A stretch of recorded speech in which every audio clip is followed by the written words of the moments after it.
வணக்கம். ஜூன் 27ஆம் தேதி இன்னைக்கான முதல் பதிவு. பங்குச்சந்தையில் நடந்த சில விஷயங்களை விரைவாக பார்க்கலாம். முக்கியமான தகவல், நான் செபி ரெஜிஸ்டர்ட் அட்வைசர் கிடையாது. நம்ம சேனல்ல இருந்து எப்போதுமே ஸ்டாக் ரெக்கமெண்டேஷன்ஸ் கிடையாது. யூடியூப் சேனல் மட்டும் இல்லைங்க, மற்ற சோஷியல் மீடியா பிளாட்ஃபார்மான இன்ஸ்டாகிராம், வாட்ஸ்அப், டெலிகிராம்ல இருந்து கூட நாம ஸ்டாக் ரெக்கமெண்டேஷன்ஸ் வழங்குவதில்லை. மேலும் பணத்தை வாங்கிட்டு எந்த சேவையும் வழங்குவது இல்லை. பல போலியான குரூப் இயங்கிட்டு இருக்கு. தயவு செய்து ஜாகிரதையாக இருங்க. இந்த வீடியோவில் காட்டக்கூடிய அனைத்து கம்பெனிகளும் வெறும் இன்ஃபர்மேஷனல் பர்பஸ்க்காக மட்டுமே முதலீடு செய்யுங்கன்னு சொல்கிற வீடியோ கிடையாது. எந்த ஒரு முதலீட்லையும் ரிஸ்க் இருக்கும். ரிஸ்க் புரியாமல் இன்வெஸ்ட் செய்யாதீங்க. ரிஸ்க் புரியலன்னா தயவு செய்து இன்வெஸ்ட்மெண்ட்டை தவிர்த்துருங்க. நம்ம ருபி டிரைவர் சேனலை ஆதரிக்கிற அனைத்து நல்ல உள்ளங்களுக்கும் நன்றி. அமெரிக்கா மற்றும் ஈரான் இரு தரப்பினரும் தாக்குதலில் ஈடுபட்டிருக்கிறாங்கன்னு என்டிடிவி ப்ராஃபிட்ல தகவல் கொடுத்திருக்கிறாங்க. முந்தா நேத்தும் நம்ம ஒரு செய்தி பார்த்துருந்தோங்க. ஒரு சரக்கு கப்பல் மீது ஈரான் தாக்குதல் நடத்தியிருக்கிறாங்கன்ற செய்தி வெளியானது. அதை தொடர்ந்து இப்போ அமெரிக்கா ஈரான் மீது தாக்குதல் நடத்தியிருக்கிறாங்க. சிங்கப்பூர் கொடி கொண்ட சரக்கு கப்பல் மீது தான் தாக்குதல் நடைபெற்றிருப்பதாக என்டிடிவி ப்ராஃபிட்ல தகவல் கொடுத்திருக்கிறாங்க. இப்போ இரு தரப்பினரும் பேச்சுவார்த்தை நடந்துகிட்டு இருக்குங்க. ஸோ இந்த தாக்குதல் காரணமாக அந்த பேச்சுவார்த்தையில் ஏதாவது பாதிப்பு இருக்குமா, சீஸ்ஃபயரில் ஏதாவது பிரச்சனை ஏற்படுமான்ற ஒரு கவலை ஏற்பட்டிருக்கு. தகவல் கிடைத்தது என்டிடிவி ப்ராஃபிட்ல இருந்து.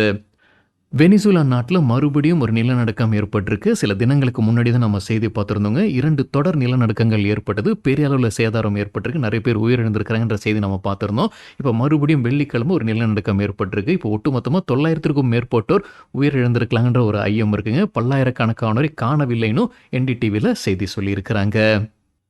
அமெரிக்க அதிபர் டொனால்ட் ட்ரம்ப் யூரோப்பியன் யூனியன் நாடுகளுக்கு எச்சரிக்கை விடுத்திருக்கிறாரு. சில தினங்களுக்கு முன்னாடி நம்ம செய்தி பார்த்துருந்தோங்க. யூரோப்பியன் யூனியன் நாடுகள் அமெரிக்கன் கம்பெனிஸ் மீது புதிதாக வரி விதிப்பதற்கான வாய்ப்பு இருக்குது. குறிப்பாக டிஜிட்டல் செக்டர் கீழே வரக்கூடிய கம்பெனிகள் அவங்களுடைய காம்படிஷனை கட்டுப்படுத்துவதற்காக புது வரி அவங்க கொண்டு வருவதற்கான வாய்ப்புகள் இருக்குன்ற செய்தி நம்ம பார்த்துருந்தோம். இப்போ ட்ரம்ப் என்ன எச்சரிக்கை விடுத்திருக்காருன்னா, அந்த மாதிரி வரி ஏதாவது போட்டிங்கன்னா உங்கள் மீது 100% வரி விதிக்கப்படும்னு ட்ரம்ப் யூரோப்பியன் நாடுகள் மீது எச்சரிக்கை விடுத்திருக்கிறாரு. தகவல் நமக்கு கிடைத்தது என்டிடிவியிலிருந்து. HDFC பேங்க் தரப்புல ஒரு அப்டேட் இருக்கு. முன்னவே நம்ம பார்த்த அறிந்த செய்தி என்னன்னா, கம்பெனியுடைய முன்னாள் சேர்மன் மார்ச் மாதத்தில் திடீர்னு ராஜினாமா செய்திருந்தாரு சக்கரவர்த்தி. அவர் ராஜினாமா செய்யும்போது சில குற்றச்சாட்டை வைத்திருந்திருக்கிறாரு. சில விஷயங்கள் அவருடைய எத்திக்ஸ்க்கு எதிராக நடக்குது. அதே போல துபாயில் நடந்த ஒரு விஷயத்தை குறிப்பிட்டு சொல்லியிருந்தாரு. ஆனால் குறிப்பிட்டு எந்த விஷயமும் அவர் சொல்லாமல் இருந்தார் அவருடைய ராஜினாமா கடிதத்தில். அதற்கு பிறகு ஷேர் பிரைஸ் வீழ்ச்சியாக பார்த்துதுங்க. கம்பெனி தரப்புல என்ன செய்திருந்தாங்கன்னா, 2 சட்ட நிறுவனங்களை அவங்க நியமிச்சிருந்தாங்க விசாரணை செய்ய. இப்போ அந்த சட்ட நிறுவனங்கள் விசாரணை செய்து ரிவ்யூவை சப்மிட் பண்ணியிருக்கிறாங்க. அந்த ரிப்போர்ட்டை சப்மிட் பண்ணியிருக்கிறாங்க. எந்த பிரச்சனையும் கண்டறியப்படலன்னு சொல்லியிருக்கிறாங்க. HDFC பேங்க் அதிகாரப்பூர்வ அறிவிப்பு அவங்க வெளியிட்டிருக்கிறாங்க. சட்ட நிறுவனங்கள் ஒன்று வந்து அமெரிக்கன் நிறுவனங்க வில்சன் சான்சினி குட்ரிச் அண்ட் ரொசாத்தி அப்படின்ற நிறுவனம், மற்றொன்று இந்திய நிறுவனம் வாத்யா காந்தி அண்ட் கம்பெனி. ஸோ 2 நிறுவனங்களும் விசாரணை நடத்தியிருக்கிறாங்க. அவங்களுடைய ரிப்போர்ட்டை கொடுத்திருக்கிறாங்க. மார்ச் மாதத்திலே நியமிக்கப்பட்டிருக்கிறாங்க. கிட்டத்தட்ட 3 மாசமா அவங்க விசாரணை செய்து வந்திருக்கிறாங்க. இப்போ எந்த பிரச்சனையும் இல்லைன்னு அவங்க ரிப்போர்ட் சப்மிட் பண்ணியிருக்கிறாங்க. என்டிடிவிலேருந்து கிடைத்த ஒரு தகவல் என்னென்னா, இந்த ரிவ்யூவில் வந்து இந்த இன்வெஸ்டிகேஷன் பண்ணும்போது இந்த 2 நிறுவனங்களும் முன்னாள் சேர்மன் சக்கரவர்த்திக்கு அழைப்பு விடுத்திருந்திருக்கிறாங்க. பேச்சுவார்த்தை நடத்துவதற்கு வந்து பேசுங்க அப்படின்ற மாதிரி அவங்க அழைப்பு விடுத்திருந்திருக்கிறாங்க. ஆனால் சக்கரவர்த்தி போகலை, மறுப்பு தெரிவிச்சிருக்கிறாருன்னு என்டிடிவியில் அப்டேட் கொடுத்துருக்காங்க. இப்போ இந்த அப்டேட் HDFC வங்கி இந்த ப்ரெஸ் ரிலீஸ் வெளியிட்டதற்கு பிறகு சக்கரவர்த்தி CNBC TV18க்கு பேட்டி கொடுத்துருக்கிறாரு. அதுலேருந்து கிடைத்த ஒரு தகவல் என்னென்னா, HDFC பேங்க் கிட்ட நான் நீண்ட நாட்டில் கேட்டுக்கிட்டு இருக்கிறேன், இந்த சட்ட நிறுவனங்களுடைய ஸ்கோப் என்ன ரிவ்யூ பண்ண இருக்கிறாங்கன்றது நான் கேட்டுக்கிட்டே இருக்கிறேன். ஆனால் எந்த பதிலும் கம்பெனி கிட்ட இருந்து வரலன்னு மறுபடியும் சக்கரவர்த்தி சொல்லியிருக்கிறாரு. அவருக்கு ஏதாவது குற்றச்சாட்டு இருந்தால் ஏன் நேரடியாக அவர் சொல்ல மாட்டேங்கிறாருன்ற ஒரு கேள்வி இருந்துகிட்டே இருக்குங்க.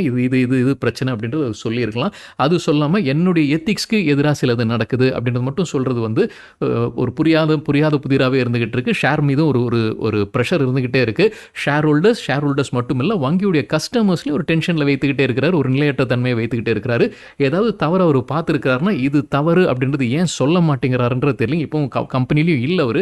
இப்போயாவது அவர் ஓப்பனாக சொல்லலாம், ஆனால் அவர் சொல்ல மாட்டேங்கிறாரு. இப்போ அவர் என்ன சொல்லியிருக்கிறாரு, இப்போ CNBC TV18 கொடுத்த பேட்டியிலனா, HDFC பேங்க் கிட்ட நீண்ட நாட்டில் இந்த சட்ட நிறுவனங்களுடைய ஸ்கோப் என்னன்னு கேட்டுட்டு இருக்கிறேன், வங்கி தரப்புலேருந்து எந்த பதிலும் இல்லைன்னு அவர் பதில் பேட்டி கொடுத்துருக்கிறாரு CNBC TV18க்கு. அதை விட்டுட்டு அவர் என்ன பிரச்சனைன்னு சொல்லியிருந்தாருன்னா நல்லா இருந்திருக்கும்.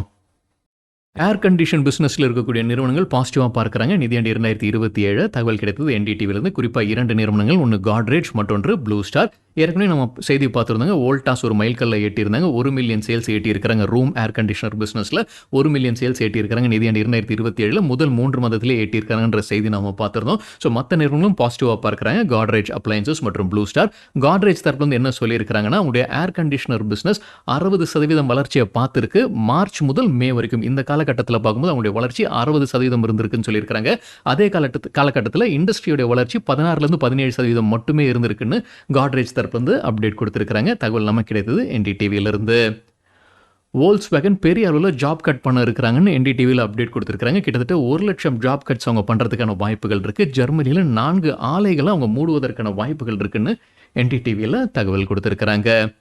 டாக்டர் ரெட்டிஸ் தரப்புல அப்டேட் இருக்கு. ஹைதராபாத் ஆலையில் United States Food and Drug Administration ஆய்வு நடத்தியிருந்திருக்காங்க. ஜூன் 16 முதல் ஜூன் 25 வரைக்கும் 7 அப்சர்வேஷன்ஸ் கொடுத்துருக்காங்க. விரைவில் சரி செய்யப்படும்னு சொல்லியிருக்காங்க டாக்டர் ரெட்டிஸ். பெர்சிஸ்டன்ட் சிஸ்டம்ஸ் குறித்து மணி கண்ட்ரோல்லேருந்து கிடைத்த ஒரு தகவல்.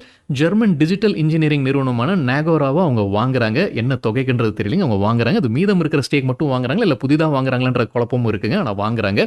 மற்றொரு அப்டேட் என்னன்னா, கம்பெனிக்கு ஒரு கான்ட்ராக்ட் கிடைச்சிருக்கு. யார்கிட்ட இருந்து சொல்லிங்க, யூஎஸ்ஏ நிறுவனம் மட்டும்தான் சொல்லியிருக்கிறாங்க.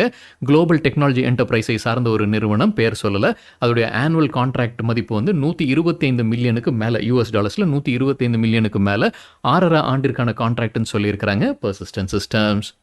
ஸ்விக்கி மற்றும் ஜொமேட்டோ போன்ற நிறுவனங்களுக்கு ஆர்டிஃபிஷியல் இன்டெலிஜென்ஸ்னால அச்சுறுத்தல் இருக்கா? பேங்க் ஆஃப் அமெரிக்கா ஒரு ரிப்போர்ட் வெளியிட்டிருக்கிறாங்க. அதில் அவங்க சொல்லியிருப்பது, ஆர்டிஃபிஷியல் இன்டெலிஜென்ஸ்னால ஃபுட் ஆர்டர் பண்ண முடியும், ப்ரைஸஸ் கம்பேர் பண்ண முடியும், ஹாலிடேஸை புக் பண்ண முடியும், எவ்ரிடே டாஸ்ஸை பண்ண முடியும். ஆனால் இந்தியர்கள் அதை இப்போதைக்கு விரும்புகிற நிலையில் இல்லைன்னு சொல்லியிருக்கிறாங்க. ஒவ்வொரு விஷயத்திற்கும் ஒவ்வொரு ஆப்ஸ் பயன்படுத்துவதற்காகத்தான் இந்தியர்கள் விரும்புகிறாங்கன்னு அந்த ரிப்போர்ட்டில் சொல்லியிருக்கிறாங்க. ஸோ இப்போதைக்கு ஸ்விக்கி ஜொமேட்டோக்கு பெரிய அளவில் பிரச்சனை இல்லைன்ற மாதிரி பேங்க் ஆஃப் அமெரிக்காவுடைய ரிப்போர்ட் சொல்லுது. இந்திய ரூபாயின் மதிப்பு US டாலருக்கு நிகராக வியாழக்கிழமை 16 பைசா கிரீனில் க்ளோஸ் ஆகிருக்கு. 94.39 லெவலில் க்ளோஸ் ஆகியிருக்கு. பூர்வாங்கரா தரப்புல வந்து அப்டேட் இருக்குது. கம்பெனியுடைய சப்சிடரி அவங்க விற்பனை செய்கிறாங்க. யார் வாங்குறாங்கன்னா, அந்த நிறுவனத்தில் ஐசிஐசிஐ ப்ருடென்ஷியல் வந்து முதலீடு செய்திருக்கிறாங்க. பூர்வாங்கருடைய சப்சிடரி நிறுவனம் Purva Ruby Properties Private Limited 145 crore ரூபாய்க்கு விற்பனை செய்கிறாங்க. வாங்குவது பிரிஷால் ஆஃபீஸ் பார்க்ஸ் 3 பிரைவேட் லிமிடெட். அதில் ஐசிஐசிஐ ப்ருடென்ஷியல் முதலீடு செய்திருக்கிறாங்க. ராஜேஷ் எக்ஸ்போர்ட்ஸ் தரப்புல வந்து ஒரு விளக்கம் கொடுத்துருக்காங்க. சில தினங்களுக்கு முன்னாடி நம்ம செய்தி பார்த்துருந்தோங்க. என்ஃபோர்ஸ்மெண்ட் டைரக்டரேட் சோதனை நடத்தியிருக்காங்க. அப்புறம் உங்களுடைய எக்ஸ் தளத்தில் சில விஷயங்களை பதிவிட்டிருக்காங்க என்ஃபோர்ஸ்மெண்ட் டைரக்டரேட். அதில் ஒன்று வந்து 3000 கோடி ரூபாய்க்கான ஃபாரின் இன்வெஸ்ட்மெண்ட்டுக்கு ரெக்கார்ட்ஸ் இல்லாமல் இருக்குது. அப்புறம் அவங்களுடைய கோல்டு ஸ்டாக்கில் சில பிரச்சனைகள் இருக்குது. அவங்க சில சம்பளம் கொடுத்துருக்காங்க. அந்த சம்பளம் கொடுத்தது மிக குறைவாக இருக்குது. சிஎஃப்ஓக்கும் சிஇஓக்கும் சம்பளம் கொடுத்தது மிக குறைவாக இருக்குது. அதே நேரத்தில் கம்பெனிக்கு வந்த வருவாய் வந்து 7.5 லட்சம் கோடி ரூபாய்க்கு மேலே காட்டியிருந்திருக்கிறாங்க. சில சந்தேகங்களை ஏற்படுத்துகின்ற தகவல் என்ஃபோர்ஸ்மெண்ட் டைரக்டரேட் கொடுத்துருந்தாங்க. இப்போ ராஜேஷ் எக்ஸ்போர்ட்ஸ் என்ன சொல்லியிருக்காங்க அவங்க தரப்புல இருந்து, ஆமாம் என்ஃபோர்ஸ்மெண்ட் டைரக்டரேட் சோதனை நடத்தி இருக்கிறாங்க. அந்த சோதனை முடிவுக்கு வந்திருக்கு. இன்வென்ட்ரியிலோ கேஷ்லயோ எந்த முறைகேடும் கண்டுபிடிக்கப்படவில்லைன்னு ராஜேஷ் எக்ஸ்போர்ட்ஸ் சொல்லியிருக்கிறாங்க.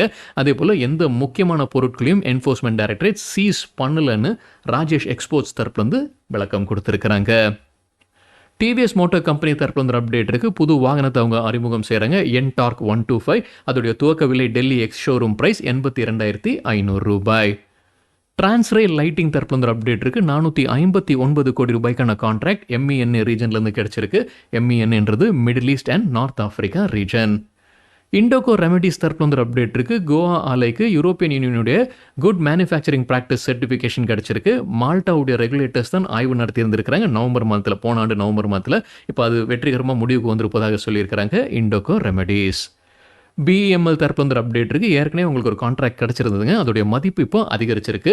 முன்ன சொல்லியிருந்தது $36.38 மில்லியன் இருந்தது அந்த கான்ட்ராக்டுடைய மதிப்பு. இப்போ அது $41.73 மில்லியன் அதிகரிச்சிருக்கு. அதாவது $5.35 மில்லியன் அதிகரிச்சிருக்குன்ற தகவல் BEML வெளியிட்டிருக்கிறாங்க.